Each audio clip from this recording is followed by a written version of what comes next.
2 Kings 3. Joram, son of Ahab, became king of Israel in Samaria in the 18th year of Jehoshaphat, king of Judah.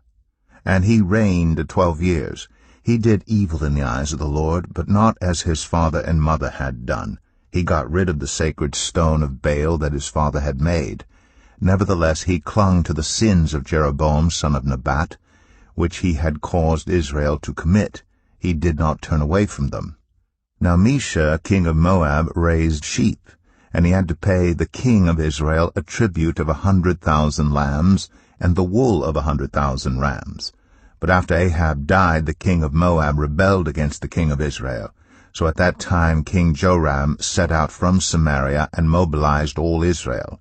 He also sent this message to Jehoshaphat, king of Judah: "The king of Moab has rebelled against me. Will you go with me to fight against Moab?" "I will go with you," he replied. "I am as you are, my people as your people, my horses as your horses." "By what route shall we attack?" he asked. "Through the desert of Edom," he answered. So the king of Israel set out with the king of Judah and the king of Edom. After a roundabout march of 7 days, the army had no more water for themselves or for the animals with them. "What?" exclaimed the king of Israel. "Has the Lord called us 3 kings together only to deliver us into the hands of Moab?" But Jehoshaphat asked, "Is there no prophet of the Lord here through whom we may inquire of the Lord?" An officer of the king of Israel answered, "Elisha, son of Shaphat, is here. He used to pour water on the hands of Elijah." Jehoshaphat said, "The word of the Lord is with him." So the king of Israel and Jehoshaphat and the king of Edom went down to him. Elisha said to the king of Israel, "Why do you want to involve me? Go to the prophets of your father and the prophets of your mother." "No," the king of Israel answered, "because it was the Lord who called us 3 kings together to deliver us into the hands of Moab." Elisha said, "As surely as the Lord Almighty lives, whom I serve, if I did not have respect for the presence of Jehoshaphat, king of Judah, I would not pay any attention to you. But now bring me a harpist." While the harpist was playing, the hand of the Lord came on Elisha, and he said, "This is what the Lord says: I will fill this valley with pools of water.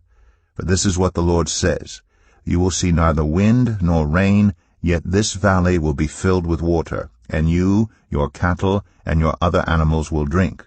This is an easy thing in the eyes of the Lord. He will also deliver Moab into your hands.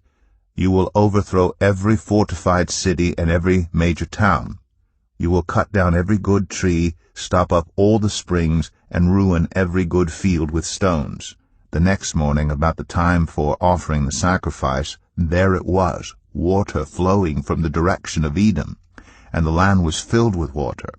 Now all the Moabites had heard that the kings had come to fight against them, so every man, young and old, who could bear arms was called up and stationed on the border. When they got up early in the morning, the sun was shining on the water. To the Moabites across the way, the water looked red, like blood. "That's blood," they said. "Those kings must have fought and slaughtered each other. Now to the plunder, Moab." But when the Moabites came to the camp of Israel, the Israelites rose up and fought them until they fled, and the Israelites invaded the land and slaughtered the Moabites. They destroyed the towns, and each man threw a stone on every good field until it was covered. They stopped up all the springs and cut down every good tree. Only Hareseth was left with its stones in place, but men armed with slings surrounded it and attacked it.